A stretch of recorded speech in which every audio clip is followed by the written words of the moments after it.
오늘은 스가랴 12장 말씀입니다. 오늘도 주시는 말씀의 은혜가 우리 안에 넘치기를 원합니다. 1절 이스라엘에 관한 여호와의 경고의 말씀이라. 여호와 곧 하늘을 펴시며 땅에 터를 세우시며 사람 안에 심령을 지으신 이가 이르시되. 이스라엘에 관한 여호와의 경고의 말씀이라 라고 말씀하시죠. 그러면 이 말씀은 이스라엘에게만 주신 말씀인가요? 그렇지 않죠. 이스라엘은 바로 아브라함의 자손들이요 하나님의 기업을 받은 자들이죠. 바로 예수 그리스도를 믿는 자들, 우리에게 바로 주시는 말씀인 것입니다. 2절 보라 내가 예루살렘으로 그 모든 사면 모든 민족에게 취하게 하는 잔이 되게 할 것이라. 예루살렘이 에워싸일 때에 유다에까지 이르리라. 그날에는 내가 예루살렘을 모든 민족에게 무거운 돌이 되게 하리니 그것을 드는 모든 자는 크게 상할 것이라.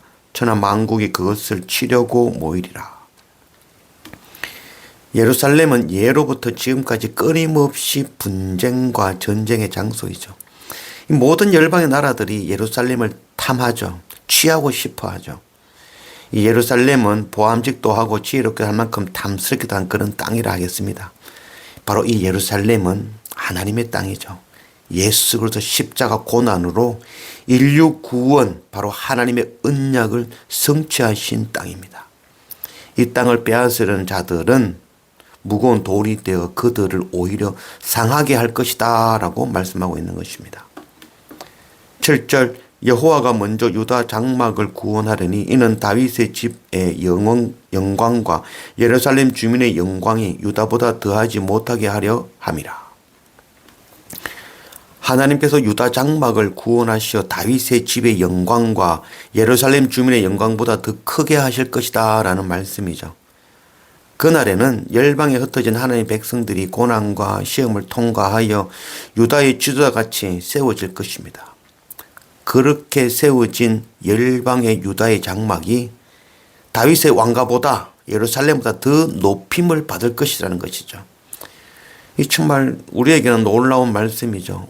우리가 늦게 하나님을 안 우리가 오히려 유대보다도 더 높임을 받을 것이다 라는 이런 말씀인 것이죠. 마태복음 3장 9절 속으로 아브라함이 우리 조상이라고 생각하지 말라. 내가 너희에게 이르노니 하나님이 능히 이 돌들도 아브라함의 자손이 되게 하시리라. 참 감사한 말씀이죠. 갈라디아서 3장 29절 너희가 그리스도의 것이면 곧 아브라함의 자손이요 약속대로 유업을 이을 자니라. 유다 장막은 바로 열방에 흩어져 있는 하나님의 백성들이죠. 바로 믿음으로 아브라함의 자손, 유다 장막이라 칭함을 입은 자들인 것입니다. 열방에 흩어진 유다 백성들이라 칭함을 받는 하나님의 백성들이 마지막 그날이 되면 다윗 왕가라 유대인들보다 더 큰 영광을 받을 것이라는 것이죠. 정말 참 놀라운 은혜의 말씀이 아닐 수 없습니다. 우리에게 바로 주시는 말씀입니다. 8절 그날에 여호와가 예루살렘 주민을 보호하리니 그 중에 약한 자가 그 날에는 다윗 같겠고 다윗의 족속은 하나님 같고 무리 앞에 있는 여호와의 사자 같을 것이라. 예루살렘을 치러 오는 이방 나라들을 그 날에 내가 멸하기를 힘쓰리. 마지막 그날에는 하나님께서 예루살렘의 주민을 보호하신다는 것이죠. 약한 자가 그 날에는 다윗 같겠고 다윗이 위대한 것은 다윗이 힘이 있어서 그런 것이 아니라 다윗과 함께 하시는 하나님의 능력 때문이죠. 하나님께서 우리 편에 되어주시면 우리는 다윗보다도 더 강한 자가 되어질 것이라는 것이죠. 하나님은 항상 우리 편이십니다. 그러나 내가 하나님을 떠났기 때문에 그 하나님의 힘을 사용하지 못하는 것이죠. 전쟁은 힘과 능력과 돈과 지식으로 하는 것이 아니죠. 바로 하나님과의 친밀함으로 하는 것이죠. 하나님과의 친밀함은 바로 예배이죠. 하나님의 말씀이죠. 왕 대신 하나님의 뜻을 아는 것. 이것이 바로 하나님과의 친밀한 것입니다.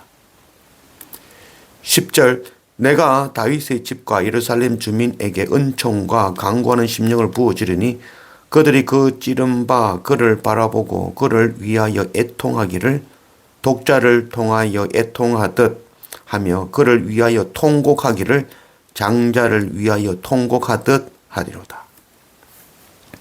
마지막 그날에 하나님의 영과 은총이 우리 가운데 부어짐으로 유다 장막이나 다윗의 집이나 예루살렘이나 유대인과 열방에 흩어진 모든 하나님의 백성들이 바로 우리가 말씀이 육신이 되어 우리 가운데 오신 바로 예수 그리스도를 찌른 자임을 깊이 깨닫고 회개하며 맏아들이 죽은 것 같이 통곡하며 회개하는 일이 일어날 것이라는 것입니다.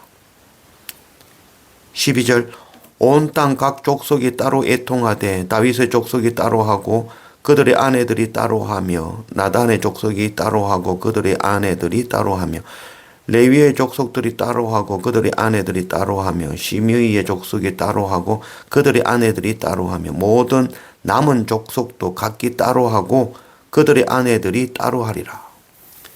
그래서 따로하다라고 하죠. 마지막 그날에는 각 족속이 따로 하고 다윗 족속이 따로 하고 레위 족속도 따로 하고 남은 자들도 따로 하고 부부도 아내도 따로 한다는 거죠. 하나님의 영이 부어지고 내가 하나님을 찌른 악한 자임을 깨닫고 회개하며 애통하는 일이 일어나는데 그것은 각각 따로라는 거죠. 마태복음 24장 40절 그때에 두 사람이 밭에 있으며 한 사람은 데려가고 한 사람은 버려둠을 당할 것이요 두 여자가 맷돌질을 하고 있으며 한 사람은 데려가고 한 사람은 버려둠을 당할 것이라. 그러므로 깨어 있으라. 어느 날에 너희 주가 임할는지 너희가 알지 못함이라. 하나님 앞에 죄를 자복하며 내가 주님을 찌른 자임을 아는 것은 부모라고 해서 아들의 죄를 대신 회개해 줄 수도 없고 사랑하는 부부 관계라 하더라도 남편이 아내의 죄를 대신 회개해 줄 수 없는 것이죠. 같이 일을 하고 둘도 없는 친구며 가족이라 하더라도 구원의 문제는 대신 해결해 줄 수 있는 일이 아닌 것입니다. 우리가 더욱더 복음을 전해야 되는 그런 이유이죠. 우리 가운데 열방 가운데 하나님의 영, 은총과 강구의 영이 가득 부어지기를 원합니다. 그래서 모든 하나님의 백성들이 열방에 허물어진 성전을 바라보고 애통하고 눈물 흘리며 내가 바로 십자가 예수 그리스도를 찌른 자임을 깨닫고 참 회개와 애통이 열방에서 소리쳐 나기를 원합니다.